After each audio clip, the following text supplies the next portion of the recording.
I do want to stay on the politics because, politics is very taboo. I got into heated debates. People have lost friends, family members because of this. You wrote in a book that 90% of us Black people have voted Democratic and has failed Black Americans. Correct. So if loyalty is no longer a strategy, how do we exercise our Black political power, and what does that look like to you? It's very simple. This is our list of demands. I wrote an agenda. I don't care if you use mine or Ice Cube's or whoever, but get behind something and say, this is what we want. If you don't give it to us, we're going to find somebody who does. It's just that simple. You've been in a relationship before and you've broken up with women who didn't do what you needed them to do. You found a way to move around. You found somebody who was willing to do what it is that you liked or what it is that you needed. Why is that such a thing? We are so emotional about politics. We don't realize that, listen, I'm the business bully. I'm not the politics bully, but politics is business. Because if I can't get something zoned, or if I need to do something, or I need to handle something, I have to go through proper legal channels in order to do that.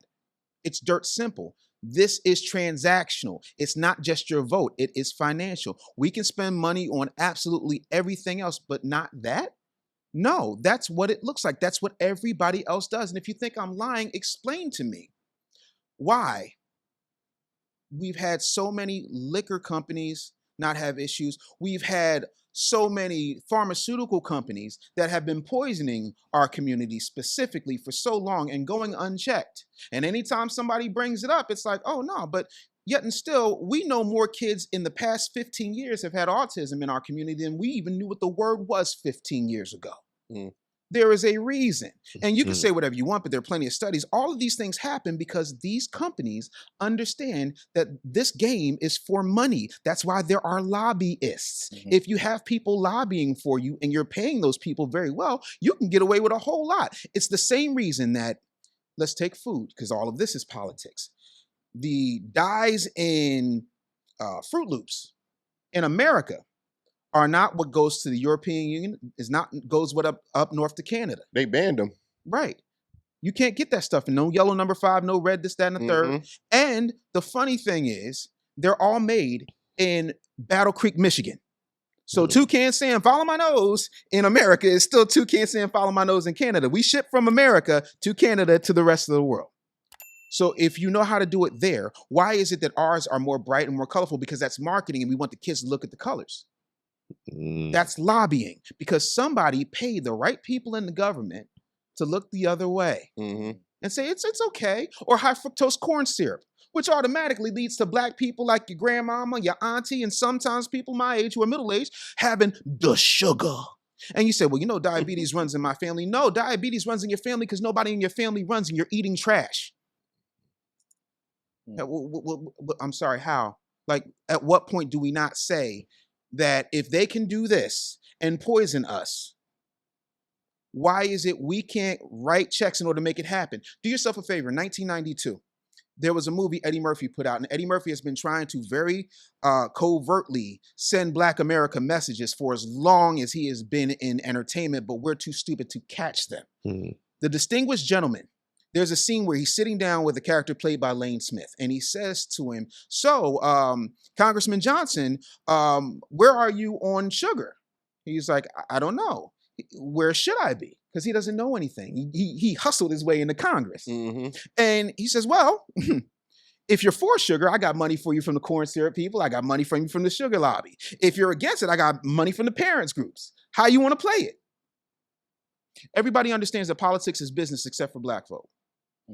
Cut the check and find people who will cut the check. And if you cut the check and they don't do what you say you do, you'll vote them out, you run a campaign against them, and you call it a day. Because it worked wonders when they got the guy who went and prosecuted Bill Cosby in place over the guy who said he wasn't. There's a guy named Bruce Castor who says, I'm not going to prosecute Bill Cosby. For what? We got bigger things to do. And the guy ran a campaign. I got the commercial. I'll show it to you off air, where he was like, Bruce Castor didn't stop Bill Cosby. Bill Cosby was a 78-year-old man at the time. Like, that's not your biggest threat. Matt Lauer had a door installed that could close and lock like a James Bond villain. And I can tell you, having worked for NBC Universal, you can't get a paperclip past there without somebody knowing. But nobody bought that. Like a trap door? Not a trap door, but you can close and lock the door. Yeah. He had a button on his desk. You can close, lock the door, turn the blinds down so he could set the mood to do whatever he could do, allegedly. for the sake of your champ. Mm. You see what I'm saying? So there's ways to write checks. So how do we, because the last election, Mhm. what black men specifically saw was a lot of guilting and shaming, and every election we hear the our ancestors fought for us to be able to vote. There's a lot of shaming tactics and never any actual tangible solutions, especially when it comes to black men and how we choose to vote. We usually go with our women, and because our women are emotional, then it's like, I've spoke to men who changed their vote because their wife was upset or emotional, and now they voted for, come out, or whatever the case is. That's not who they truly wanted to vote for, because they did, whether they voted independent, Republican, whatever the case is, they had their own belief system, and they actively got shamed out of that belief system and who they voted for. So how do we get to a point where we could actively make a group decision without it being emotional based or emotionally charged? This is a business transaction. Whoever doesn't understand that does not need to be in the conversation. See, the problem is, again, we keep embracing our trash. It's an emotional decision. I'm sorry, did you vote for Kamala in the primary? I didn't. Did you vote for Kamala in the primary? Did you vote for Kamala? There was no primary. They appointed her as if Joe Biden had died. He didn't relinquish the presidency. They said, after the DNC said, listen, you're whack, you twisted, your girl's a hoe, you broke your kid and yours, and everybody knows. Bro, you fumbled that debate. Even Trump was like, I don't know what he said. I don't even think he knows what he said. He lost that debate in rare fashion. And they said, nah, bro, you can't run. So then they started spinning. And because black people don't question nothing about the media, they believe whatever they put on these damn screens. They said, oh, well, Joe Biden needs to concentrate on doing the work for the American people, so he can't run a campaign. So we just gonna put Kamala in there. Wait, what? Last minute. Obama said, I think it's very important. Michelle and I have been talking. Well, what we're going to do. We think it just should run to the convention, because that's how it works in a constitutional republic. In a democratically chosen constitutional republic, you are supposed to have a candidate that everybody chooses. They just appointed her, and they started making the phone calls the same way Joe Biden was losing when he ran beforehand, and everybody dropped out. Just magically, they got a call, and everybody dropped out. And we all know who they called, the first black president. Just like when LeBron was in the bubble and he was about to do an NBA walkout, the first black president called and said, hey, LeBron, you're not doing that. We got to stop being emotional. We got to stop letting interlopers and Manchurian candidates play in our face. Everybody talk about, well, no, how can you say Kamala's not black? Do me this favor. Let her finish this sentence. Boom, bye, bye, in a body boy, it. If she can finish that, or she can produce somebody, Jamaican, who can finish that, then we can have a conversation. And where are her black relatives? It's just her daddy? Because listen, I got issues with my father's side of the family. I still got cousins I know who can vouch for the fact that I'm a foundational black American. I got people on my mother's side who I don't mess with who can still vouch for the fact that I'm a foundational black. You can find somebody. But they told you that this is who you like, and you liked it. The same way they told you, hey, we like Tim Walz. You mean Tampon Tim? You mean Tim Walz that let George Floyd die? That same Tim Walz who let Minnesota burn? And you bought in it with no question. Do me a favor off the top of your head. And again, I'm sorry, I promised you this is the last pop quiz I'm going to give you. If I don't, hit me with the Hennessy bottle, I promise. Failing right now. This is the last pop quiz I'm going to give you. Give me 3 tenets of Kamala Harris's plan for Black America. For Black America? For Black America. She had one. It was last minute. It took her 48 days to do it. But please, tell me 3 of them. Sure. Well, was one of them healthcare? Huh? What? Free healthcare? That's not for Black America. Oh, okay. And they all run on free healthcare, but none of them did it. Bill Clinton ran on free healthcare. We don't got that for Obama. There's no black agenda for any. I mean, we don't. Yeah, but she put one out, and because you didn't know, let me educate you. She said, "Well, we're going to find a way to make it legal for black men to sell weed. Y'all sell weed? Oh yeah, I do remember that. Okay. I don't sell no weed. No, I don't do that. And then we're going to have an opportunity economy where you can go and you can get you can get up to $25,000 to put down on a down payment on your home if you're first generation." Which automatically excludes foundational black Americans. She played the game. And you know what else she gave you? And again, even my wife know I love Megan Thee Stallion. I don't need her at a political rally, though. You only her twerking for the one time? And you gonna twerk in a blue suit? Like, I mean, she's the best looking woman I've ever seen in a pantsuit. My wife don't wear pantsuits. My wife's a woman. Yeah, you know what I'm saying? But listen, look great in a pantsuit, but I'm trying to understand how that makes sense. We need things. Are Black people, by and large, doing phenomenally well in America right now? No. Do we have real issues? Yes. Have any of those issues been addressed? No. You want to know why? Because we let them put Megan Thee Stallion in our face. We got Quavo up there. People waited for 16 hours to see Beyonce talk for 4 minutes. She gave a private plane to Lizzo, and I'm not mad at any of them ladies getting their bags. But how did that benefit our Black asses? How does that help my kids? But that's another thing too. A lot of our celebrities have been compromised to the point where now you got the D.L. Hughley's and all of these people who are, actively getting that check and then now going on, their platforms and saying, well, this is why you should vote for Kamala. If you ain't black, you ain't black. You're not black if you don't vote for Kamala. It's this automatically guilting, and there's no facts there that back it up. So I'm sure everyone here knows who Malcolm X was. Mm-hmm. Malcolm X famously said the last thing you should be listening to, and I'm paraphrasing, so all you scholars don't come at me for not getting it 100% correct, but what he basically said was you should not be listening to comedians and trumpet players for your political advice. Not to mention, even with that, D.L. Hughley's rich. The fifth king of comedy, who only got on the bench because God Tory decided to do something else, is running around angry every day. And he loves talking about how he got his GED and this, that, and the third. And I was wrong about Kamala. Kamala cut you a nice check, buddy boy. Let's call it what it is. You're mad. We don't know why you're mad. You're rich, but we do know you're bought and paid for. There are a group of celebrities who are bought and paid for who are now gatekeepers, and Black people fall for it. I know Ricky Smiley. I've known him for 20 years. I produced his show. I put him in the syndication, and I wouldn't listen to him politically because he got his political opinions and the stuff he read from people like me and other people on the show who were writing them for him. Gotcha. That, and then he would watch Keith Olbermann on MSNBC. If I'm lying, have him sue me. I have tapes. Do you understand what I'm saying to you? I am telling you that if you know for a fact that these people are being paid by people who look like this, or people who have been compromised and have people who look like this running their situation for them, of course they're going to give you that message. It's always a message of fear. The sky is falling. Yeah, I grew up in the hood, but we had a good time in the hood. I'm not saying that I want to stay there or be there, but the hood was a place where there was a code and there was ethics and there was things that were happening and we were able to build.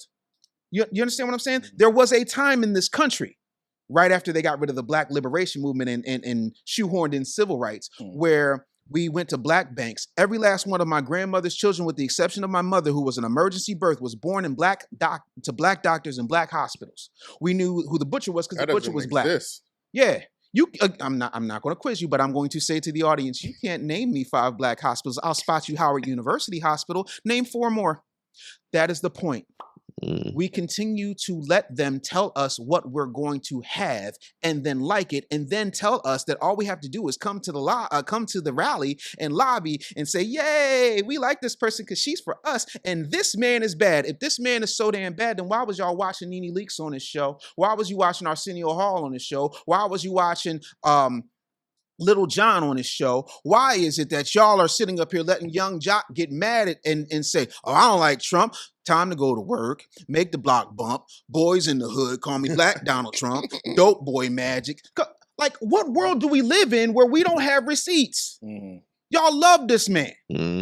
When Arsenio knew he was going out, he put Farrakhan on the show. Years later, Arsenio Hall won The Celebrity Apprentice, which was the #1 show in Black households. Right after he won that, Donald Trump went and got him his show back. And that doesn't mean I think Donald Trump ain't full of shit. All politicians are full of shit. But I'm tired of people acting like Joseph Robinette Biden of Delaware didn't say he didn't want his kids growing up in a racial jungle. I'm tired of people acting like William Jefferson Clinton didn't say that, Obama won South Carolina, but shoot, so did Jesse Jackson. I'm tired of people acting like Hillary Rodham Clinton didn't say we need to bring them to heel because they're super predators. There's racism on both sides, but the racism you like is the racism they tell you isn't racist. I'm against all racists, but I like my racism right where I can see it. So I'm seeing a bit of a conundrum here because sure, on one end we're saying that the black community, we have to fund the politicians that we want to see in office. Certainly. But then if that money is going straight to the celebrities and having the celebrities influence the black community, it seems like there's a bit of a conflict there. Two separate pools of money.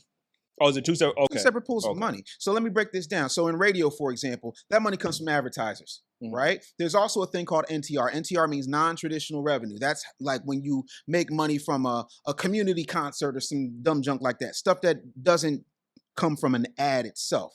That has nothing to do with the $33 to $38 million we give to the black church. If we defunded the black church that is not doing what it needs to do for our community, we'd have more than enough money to fund any politician we'd want to. That's all I got on that. So when you say funding the politicians, you're not necessarily talking about like the president. You mean like our local politicians? Local, That's what it starts. regional, state, and federal. All of them. Because everybody else funds all of them. We can have bake sales and fish fry for Pookies and Ray Rays. You know the most underinsured people in America are black people, specifically foundational black Americans? We can find money for any damn thing else. If Beyonce told your girl right now that I'm having a concert tomorrow night, guess what's not getting paid? That cable bill. Guess what's going to happen? She's going to go to the store. She's going to get herself a cowboy hat. She might put some tinfoil on it if she can't find a silver one. She's going to go buy some assless chaps and some cowboy boots, and she's going to be out there with a fan. Saying, this ain't Texas. Yo! Come on, man. We find money for what we want to find money for, and we find excuses for the things we need to do. That even goes back to like how you saying like black people controlling the media, right? When BT was owned by black, no, you know, the big mainstream artists wanted to get paid, but they rather go somewhere else and do that for free. Super Bowl, Academy Awards. Sure. But how do we hold those artists accountable by, you know, protesting against them? Stop or buying their even stuff. when they skip out on the BT Awards because they want to go to they rather go to the Grammys or whatever the case is, or they want to get paid. Yeah, like, you know, so it's like, you know, I get what you're saying. No, it's a phenomenal argument, and they're all white now, so it doesn't matter. But here's the thing. We have to get in the habit of doing what Jermaine Dupri did, right? So if you rewind the clocks back 25 years, right? He said, yo, I know what I'm going to do. I'm going to make a call. And he made a call to Stephen Hill, who was the VP of programming at BET. And basically, according to Jermaine Dupri, this is not my receipts. I haven't talked to Stephen Hill about this, but allegedly he was like, yo, we need a show like TRL for black folks. Once that happened, regardless of how it happened, what did Bow Wow call himself? He called himself Mr. 106 in Park. For sure. So he embraced it. Why in the world do we continue to think that the white man's ice is colder? That is a sickness that goes back and predates my black ass. You understand? That's why Jackie Robinson broke the color barrier. But y'all didn't want the Negro Leagues, even though the majority of the Negro League teams weren't even owned by us. There were some. I'm not going to act like there weren't, but there was a larger opportunity for us to play. We have to get ourselves to a point where we are enough for us. We continue to tell them to tell us what we want to like, and then we go and like it. Sexy Red came out y'all and questioned the damn thing. And I like Sexy Red, don't get me wrong. I think she's funny and she does a great job when she highlights on NXT, and I'm a pro wrestling fan, so that's a thing for me. But at the end of the day, you know, there's a huge amount of artists that will never get that level of shine because they're too intelligent, they're too discerning, and they keep their clothes on. But yet and still, they tell you to support Sexy Red, and we do it en masse. Not all of us, but too many of us for it to be a coincidence. Right. That's what I'm talking about. We have the power of choice. And again, if you wanted to support, here's what I want everybody to do. If y'all so worried about blackness, right? Make sure you support Hollywood Unlocked as much as you're supporting TMZ or as much as you're supporting Andy Cohen. Make sure you're same shit, yeah. Make sure you're supporting Jason Lee when he does that award show and gives people their flowers. He was the first person to put Jonathan Majors on a stage, and it had Iyanla Van Zant introduce him and, you know, promo for him, and then hold him to let him know that his community still had him. We don't champion that because, oh, Jason Lee is messy and he's gay. I don't care. He's for black people a lot more than I see black people be for black people, because I'm sorry, I'm going to break it to you. NAACP did not have a president until my mother was pregnant with me. All their presidents were white. Okay? Last I checked, the Redstones were white. Those are the people who own the parent company that owns BET. iHeart no matter how many people they put up, and this is no diss to the good people at iHeart. I was their first director of social media, black or white. Still, white. Y'all, we got some J's on. White. Everything we do, we do through their lens of what they think we are. It's like when you see sisters, embracing, and when I say this, I'm not disparaging, but I'm giving you a real world example. When you see sisters embracing lingo that comes from the rainbow community that are doing a caricature of what they think black women sound like. Yes, honey, clock the T, clock it. Yes, you ate down, honey. The hell? So you taking a copy of a facsimile of a Xerox of an original of yourself and then re-embracing it. That's the sickness we're under. And until such time as we address the sickness and cure it by rejecting it, it's going to continue to permeate through our society. There's backlash behind that, though. You can't voice anything about many groups of people. Sure you can, if you're willing to deal with it. Y'all ain't willing to deal with it. I work for me. I'm willing to deal with it. I left a very cushy job at a very big company. Happily. I wanted them to fire me. You want to know why? Because there was a white girl in my position for the pop station, right? And she could go, leave her door open and go across the street to Channel 6 and hang out with the weather guy and nobody questioned anything. I would get there at 4:30 in the morning. And at the time, my wife, who was my fiance, she needed to be picked up at 4:30 in the afternoon. Right. So I would pick up at 4:30 in the afternoon and they'd be like, yo, you leaving a half hour early. I said, that's funny because when I'm here 5 hours before all of you, I don't hear y'all telling me, you know what, Dave, just come in at 9. You ain't got to come in at 4:30. My job is done. My numbers are better than anybody in the station. I'm the #1 search person on the internet, and I'm not a full-time job. I'm a full-time employee because I'm directing everybody else's social media, but I'm the #1 search. So it's not performance. So if it's not performance and you have a different set of standards for the white woman, what is it? And I told my soon-to-be wife, I said, yeah, they're going to fire me. I'm going to let them fire me. And then I'm retiring. And I did. And you know what? It's their rules. It's their game. I took my ball and I went home because I want to be able to speak my mind. I don't have a book deal. Not because I can't get a book deal, but I want to say whatever the hell I want to say. Yeah. And I go direct to consumer. I'm cool with that. I'm Dame Dash with a little polish. That's all. And what I mean by that is you can say whatever you want, but he's 100%, well, he's 95% right. You're not a boss unless you actually paying your own money and but 100%. I don't believe in bosses. I hire bosses. I own mine. There's a difference between being a boss and an owner. You call, if we were on the plantation, you would call the overseer boss. Gotcha. You would call the owner massa. There's a long difference between owner and boss. I'm nobody's boss. I own the company. And I'm willing to die on that hill. If it means that somebody else will get a message that isn't going through filters, that is a little too hot for certain shows, so be it. Books selling every day without that. And I guarantee you, white people ain't buying my book. How many of you are willing to go out and bet on yourself and say, oh, when I know you're going to say, well, it's hard and it's not that easy. There is a 12-year-old making $30 million a year reviewing toys on YouTube. You got a talent you have not systematized yet. Speaking of which, before we go any further, this is for you, gentlemen. That is a $2 million growth plan for what you should be doing that you haven't done yet in your business. Oh, man, we got to look this up. Yeah, definitely. We're going to we run the numbers. I stand by them.